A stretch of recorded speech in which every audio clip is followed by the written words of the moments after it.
Money Radio, discussing the business of making and spending money. Hello, you're welcome to today's edition of Money Radio on Leadership Podcast. Money Radio brings you the latest development in Nigeria's business and economy cycles and issues of businesses around the world.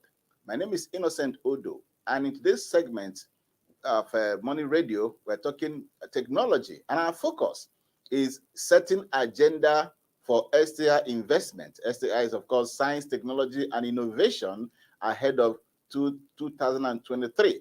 It may interest you to know that Nigerian politicians and leaders of all shades are making some strategic efforts in planning to take over the reins of government at all levels of government, federal, state, and local government levels in Nigeria. And so the political campaign process is about to begin, and we in this particular forum are trying to set agenda, and our focus remains how Nigeria can invest more in science, technology, and innovation. And this critical sector would help to define the new Nigeria that we all yearn for. But then we must do more investment in this. And so as the politicians jockey for political offices, political power in all dimensions, it is our responsibility on this platform to ensure that they understand the variables of development, especially when it comes to investment in STI, which of course will be the defining factor in the next couple of years as countries are all on their beat in a competitive way to ensure that they overreach themselves to become ahead of others by more investment in science and technology. Now, if you look at the rest of the world, Nigeria, for instance, has been grossly lagging behind in investment in science and technology. Because of this, we depend so much on importation of technologies from all over the world. Now, you can see that this has a toll on the Nigerian economy since the country has failed, so to speak, to introduce an indigenous technology that can serve its purpose. And of course, to export to the rest of the world, we depend mostly on importation of technologies, and this has a strain on the Nigerian economy. Talk about the economy of the modern time. It is driven by science, technology, and innovation in all sectors. In agribusiness, all the machines, all the investment, everything is done by science. Everything is done by technology. And the countries that are dominant in this area will always lead the rest of the world. And so Nigeria must wake up from the slumber. Yes, indeed, the country has a lot of potentials in this segment. Yes, indeed, the country can harness its potentials, but it needs the right leadership, it needs the right programs, it needs the right policies, and of course, how to direct these policies and programs to harness the potentials of science, technology, and innovation in Nigerians is what will be our focus today.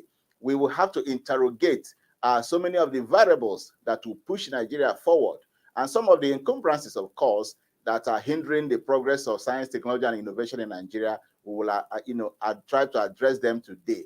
My name is Innocent Odo. I'm your regular host on this program, and together we shall talk so much about this and looking at the agenda for 2023. Now, having said that, in Nigeria today, a lot of efforts have been made by governments and government agencies in all ramifications to promote science, technology, and innovation.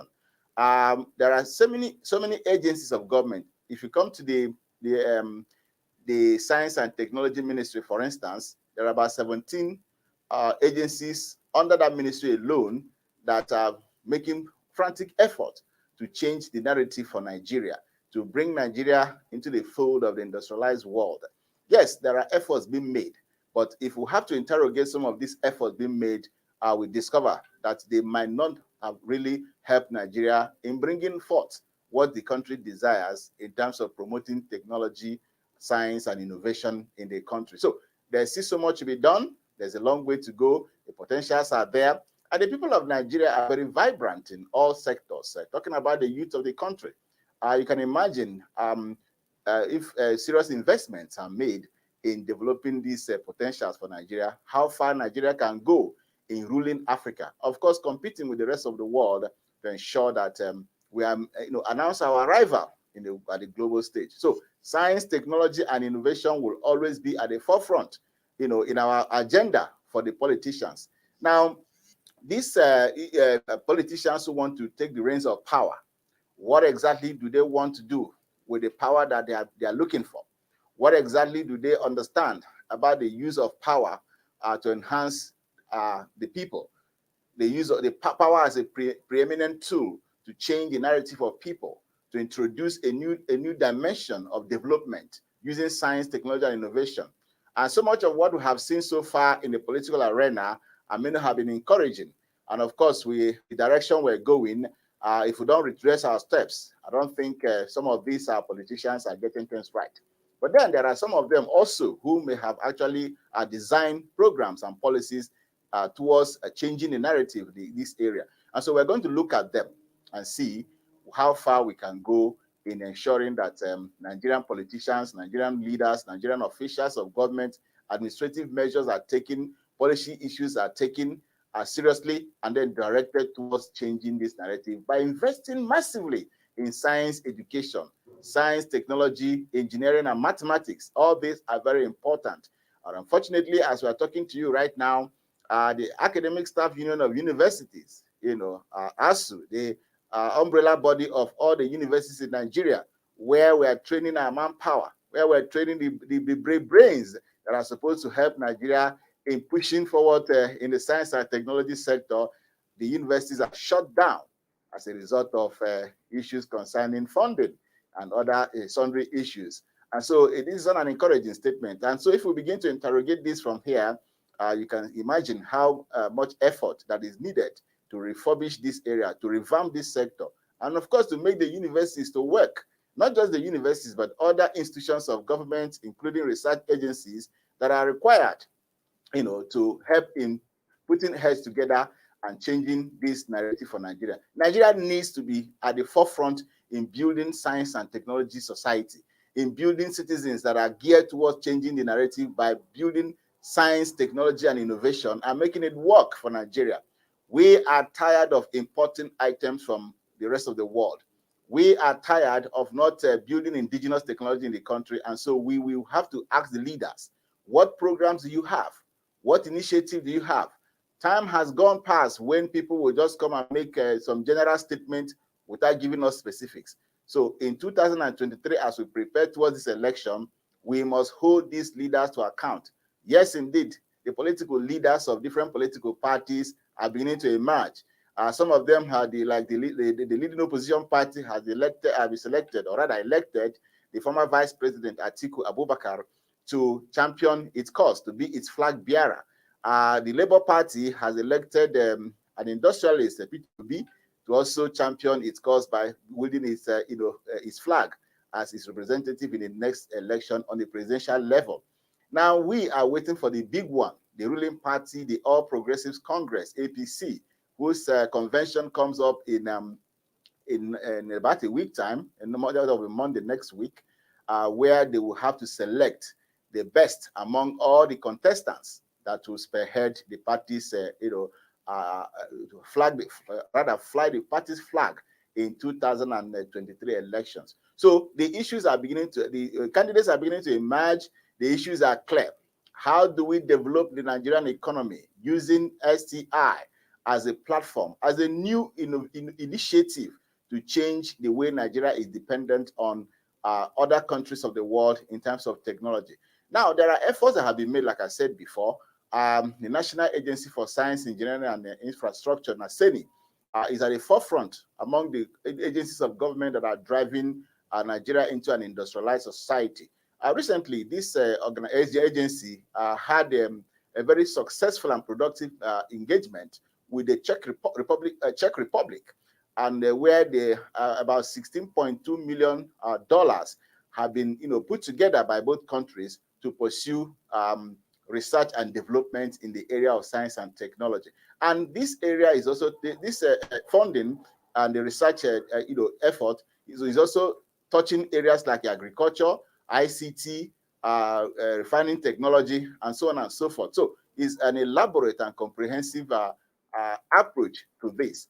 And the CEO of Naseni, Professor Haruna Mohammed, who is driving this effort, has made significant contribution, and we are waiting to see how the bureaucratic effort also, bureaucratic structures on ground also can help to facilitate this move that is being made by the Naseni as an agency. There are so many other agencies of government that are also doing their best to ensure that we, Nigerians, are mobilized towards changing things for ourselves. But on a more serious note, if the political process does not drive science, technology, and innovation, it will be pretty difficult to harness some of these efforts being made by the agencies. So the ball is in the court of the Nigerian politicians, policy makers, who might use administrative measures, administrative effort to ensure that we get to this level that we all desire. When we get to that level, I can assure you that Nigeria will become more dependent on its indigenous technology and also be able to export its technology to other parts of the world, especially in Africa, where we now have a forum called the African Continental Free Trade Agreement that will open up markets for products coming from African countries to other African markets. So Nigeria has an opportunity. Nigeria has to take that opportunity now to ensure that we play our role in building our society and building Africa, and of course, making greater contributions to the rest of the world in science, technology, and innovation. Now, we have to take a short break. When we come back, my guest will join me in discussing the variables and, of course, the necessary solutions that we can give to ensure that Nigeria is put on the pedestal of world science and technology giants. Don't go away. We'll be back.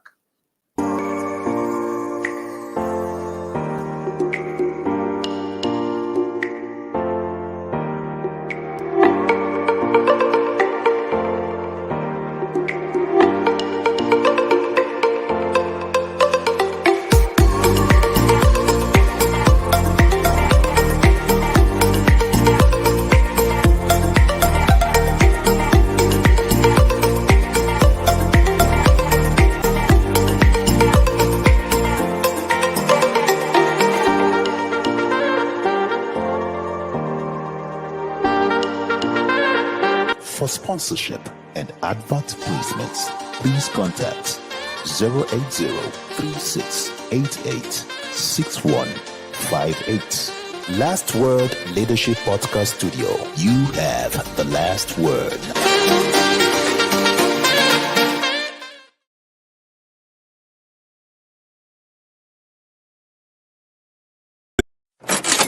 Money Radio, discussing the business of making and spending money.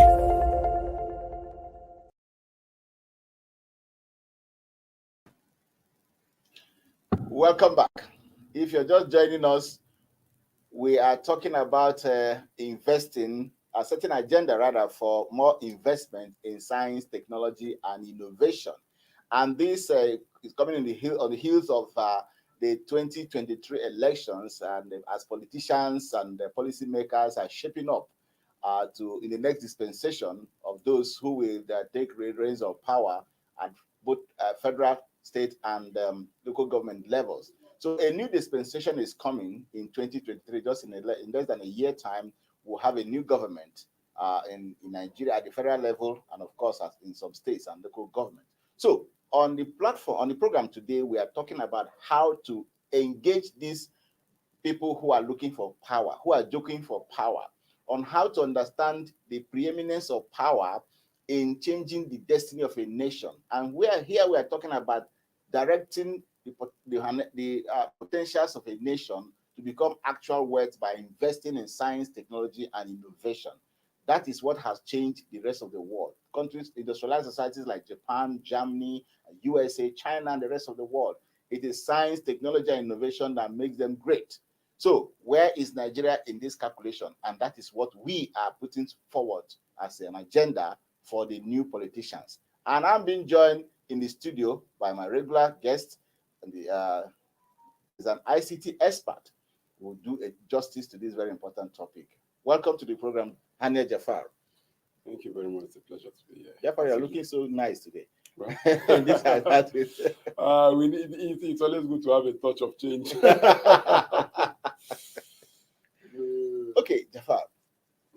we are setting agenda. You can see that the political landscape, or rather the political atmosphere, is beginning to take shape. Yes.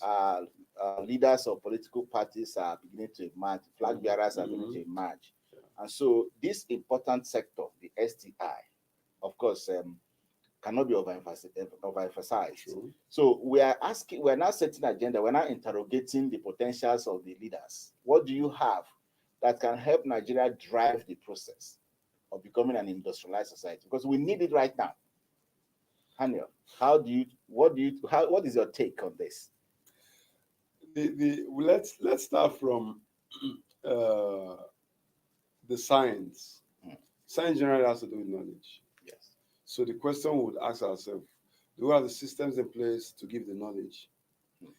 That's the science. Now the science produces technology. Yes.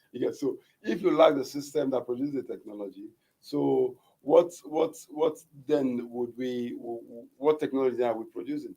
Because the technology is what drives the innovations. So once you start from the basics, which is the science is driven by research. You get research eventually becomes the end product of research becomes technology. A technology is used in the place of innovation. You get so as they begin to make their promises as they usually do, they should also put in plans to ensure that these policies become a reality. Let it not just be what the leaders of the past have done, where they give us promises, and those promises, there are no articulate ways that will make these promises become policies. And those policies, if they eventually make these promises policies, it should not just be a policy that is documented, but a policy that is implemented. So they should put in plans, because it's more of strategy in place that will make the National Assembly to, let's start by revamping our education system, because that's where the science is. Yes, let's revamp our education system, make our education system to be something that is top notch, something that people look out for. Gone are the days where I I I would proudly pick up my bag and say that I'm going to a unity school. Because then when during our time when we were going to when we attended federal government colleges, it was the pride of secondary education. When you pick your bag and you say, I'm going to King's College, I'm going to Queen's College, I'm going to Federal Government College in Wiri, I'm going to Federal Government College Daura, I'm going to get then people strive, people ensure that they do whatsoever thing they can to ensure that their children find their way into Federal Government College. But let's take the statistics of today and ask parents, we being parents now, if we want to send our children to the school we went to, the answer will be a capital no. And what has happened? There's been a degradation of the education system. Yes. What was produced in us can no longer replicate itself in the generation of this day. No, beyond the fact that even the generation of these days, their IQ is beyond even our own level of knowledge and understanding. So they are supposed to have more. Their level of instruction and learning should be higher compared to ours, because of the level of IQ that they come with. But is that the case? No. So we need to have leaders that will look at the education sector, because it is key. Shari Shaf would say, educate a child, you change the child, but when you educate many persons, you change the world. So education is key to changing not just the place called, not just the person or the personality in Nigeria, but the place called Nigeria. So we need to ensure that we put that into perspective. But Hadia, does it not worry you that as we are talking, the Academic Staff Union of Universities, as the umbrella body of the Nigerian universities, have been on strike for nearly 100 days now, and they've just been talking about, you see, this boils down to the issue of investing in the university, funding the university to be the veritable ground, for us to drive this industrialization that we're all talking about. Does it not worry you? Well, it will only worry somebody that it does not, that is not expecting it. Because to 2015, I wrote an article in line with this, and I gave, lastly, I made mention of some things that we should expect from the administration and some things that we shouldn't expect from the administration. And truth be told, if you can't give what you don't have. That's the truth. You truly can't give what you don't have. And as a result of that, if my concern is security, I'll focus on security. My concern is not education. Whatsoever the case is, it's more of like we just need to make add up. It's more of like add up. It's not a concern to me as a person. Because so that's the concern, and that's the challenge that we find ourselves, and that's the situation we find ourselves as a country. If while they are on strike, the challenges are things that can be addressed, both from even from their end, the end of ASU. It's not as though that they are not also they also have their role to play in all this, but there needs to be a level playing ground. Both of them, there should be compromises from both ends, because it's sad that students are on strike. In fact, most students are beginning to learn handwork, because they really don't. With the way things are going, it looks as if it's going to be the longest strike that we're going to. That's with the way things are going. Federal government, they don't care. Also, in the other hand, they are not ready to relent. So they don't care. If federal government don't care, we are willing to stay at home and remain at home until when federal government cares. And with what is in federal government mind is the election, and the election is coming up next year. So if care is not taking, this strike may linger till that time, because it may be something that the government will be willing to just hand over to the next administration and do it. It's your problem. I got a problem from the previous administration, so I'm handing over this one to you. So it's sad, but what do we do? It's really sad indeed, and that is why we're bringing up these issues for discussion, so that the policy makers, those of them who are now joking for political power and offices, should understand that there's a power goes with responsibility, and they should also understand that there's what they call the preeminence of power in changing the civilization, in changing the narrative for a nation, and of course in driving industrialization of a nation. Now, if you see, let me give some examples.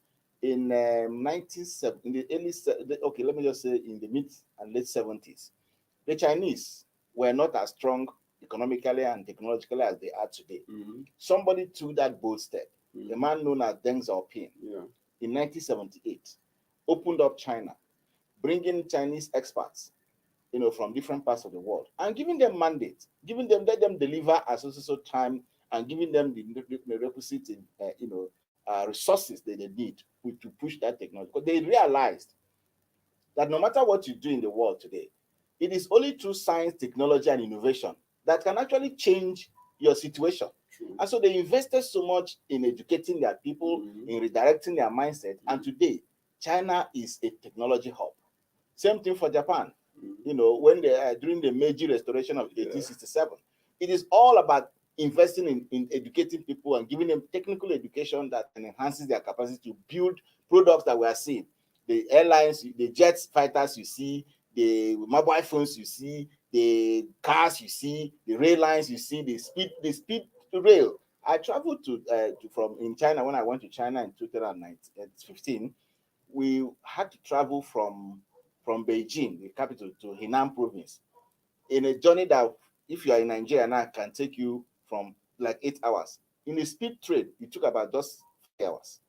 So you can see, but that is an indigenous technology of the Chinese. So we must begin to learn these things and see. But then our fear is that, just like you pointed out, the systems, the structures, and all the enabling, there's something that are supposed to enable technology are really not available. So does it mean that we're only having some token efforts being made?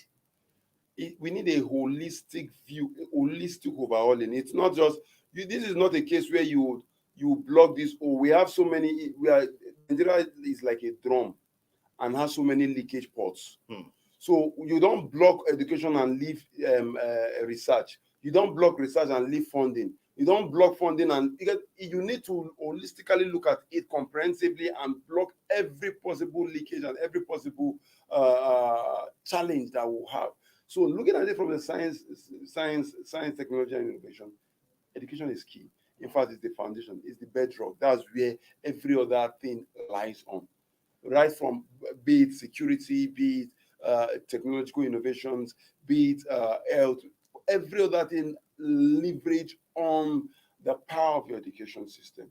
Why is US what it is today? Because of the education system. Yes. Why do people leave Nigeria and go to US? It's because of the education system. Because now once you are if you're trained in the US, it doesn't matter how you're trained in the US, you are built with the mentality to go solve problems. You're trained in the Nigerian system, you are built with the mentality of what's it called? Go and get a job. The mentality of every Nigerian student is to go and try and get a job. Even those that go learn handwork, the aim of learning handwork, instead of them to stand on their own, is to go and get where they will be paying them 15,000 or 30,000 naira for the handwork that they're doing for somebody. Yet we don't have the entrepreneurship mindset that makes you to become a giver of labor or an employer of labor instead of to become an employee. We have a mindset. That mindset can only be changed in our education system. They try changing it by integrating entrepreneurship course as a program in university. But I was listening to, I heard a case where someone was mentioning about a lecturer that was teaching entrepreneurship. And you will see the lecturer and the students were asking, between us and this lecturer now, who truly needs entrepreneurship skill? Because you know that the lecturer that is teaching entrepreneurship does not have one business. So what is he teaching? He does not have one investment. So what is he teaching? So it's just we need to be. There is so many things we need to do. So many things we need to do as so many things, Hannah. You are an ICT expert, and this area is also very critical to our nation's survival as a people. Now, information technology, for instance, the ICT sector helped in removing Nigeria from recession in 2021, contributing over 17% to the GDP. So this aspect of the technology is also Nigeria is looking so promising for Nigeria. So if this is what we're going to leverage on, how do we make it to continue to move forward so that we can capture the rest of Africa, at least, with our IT? The first thing is for us not to overregulate it. Okay. If we don't overregulate it, the IT sector grew on its own without so much regulation. The only regulation that we had was the regulation from NCC on internet connectivity and telecoms. Beyond that, there's no much regulations in the ITC. So for it to grow, let us not regulate. Let there be less regulation. But beyond that, let us also make the environment enabling. Let us invest in the young guys. There are so many more innovation hubs are being developed. Let us develop more. But beyond, even in the innovation hub, let us have the mentor-mentee relationship. Because if Dangote is mentoring me now as a person, the mistake Dangote make, I won't make it. That is building on experience. Yes. You get the mistake. What's it called? Femi Otedola makes, I won't make it because he's my mentor. So he will tell me that, okay, hello, this is when you get to a certain junction. When you take 5 steps before you get to that junction, your 6 steps, don't take a step, jump. He knows what he's telling me because he himself, he took a step and he fell into a ditch and he spent 2 years learning from that mistake. Now, because I'm a mentee under him, he's telling me don't walk or jump when you get to that. That's what mentor-mentee relationship is supposed to look like. Not a situation whereby we grow on our own as young ones, nobody to mentor us, we learn on our own, we fall on our own, we rise up on our own, and because of the persistence and the growth and the level of determination in the youth, they are willing to fall 7 times and rise up again 7 times and continue to grow until when they succeed. But it can be shortened. They may not need to fall 7 times. They can fall once and learn from mistake, but there should be mentor-mentee relationship that ensures that the remaining 6 times, somebody is there to guide them and tell them, no, don't follow here, take right, don't follow here, take left. This is how you use in getting money. This is how you use in getting seed 1 capital, seed A capital, seed B capital, seed C capital. You get these. We should have that mentor-mentee relationship. We should engage in research. I always be an advocate of research. You don't grow a nation without research. If you don't research, it means you will always depend on others. If we don't research, we'll always depend on others. And that is why Nigeria has continued to depend on other countries for its technologies. True. Be it even in the refining our oil. Yeah. We still depend on foreign technologies. I can assure you that even in the materials that will be used for the election coming in 2023, all of them are actually imported technologies. So this is worrying. And at this stage in our life, as a country as big and as potentially rich as Nigeria is, we still depend solely on important technologies. And that has to start changing now. That is what we are talking about. So, but on a final note, Jafar, there's a certain percentage that is given to investment in science, technology, and innovation for research development. Now, I understand that the federal government has given about 0.5%, GDP earmarked for research and development. How much of that can actually, even though it's not enough, but at least it's an improvement from the previous administrations, at least 0.5% of the GDP for research and development is a good step. Yes. But it is not really enough, because some countries of the world are actually, in fact, making about 7-point-something% of their GDP for research and development. And these are countries that have already developed, researches and have done some researches and made innovations and produced goods. So if they can devote nearly 7% or even a little bit more of it, in research and development, Nigeria that needs to be at the global level has to invest even more than that. Don't you think so? Yes, we have to, but you don't put your money in a basket. Yes. While it is very, very important for us to invest in research and development, we have a system for research. It's not just investing, you have to put in the structure first. It is the structure that would now see there are ways that you can put in structure that you will even bring funds from outside the country to fund it. It is if we have when you put in a system, do you have an account? When we want to do research, you have an accountable structure, a system that is accountable and productive. It is the accountability that will bring the productivity. Because when you research something and there is accountability, there will be productivity. So once we are able to design an accountable system, even if the government says they don't want to, as long as that system is accountable, you would get funds from outside. So, but yes, the system, you are the owner of the system, you trust the system, because those funds coming from outside will always want to see what the owner has done. I want to invest now. I need people to invest in my product. The person the investor will ask, what have you done? You being the owner of the owner of the research institute, what have you done as a country? Do you trust your system enough to invest that amount of money? If you don't trust your system, how do you now believe that others outside will trust your system? So it all starts from within. All right, it all starts from within, and that is why we are interrogating the system and the structures that will help Nigeria to announce itself as a global power in science, technology, and innovation. And so, as the politicians, like we said earlier, are joking for political power, it behoves on all of them to begin to think on how to critically assess this area and make it their, would I say, manifestos, so that Nigerians will interrogate it on that. It is on that note the Nigerians will begin to see who actually has the potential to lead Nigeria out of the quagmire that we are in for several years now. So Nigeria needs redemption, and we need it now. It's on that note that we end today's edition of Money Radio on Leadership Podcast. Let me once again thank my guests for joining us, even at the short notice. Thank you so much, Jafar, for joining us as usual. Thank you so much. And so we say thank you so much for being part of the program today. We promise to bring you a bumper edition when next we come. Stay blessed and goodbye.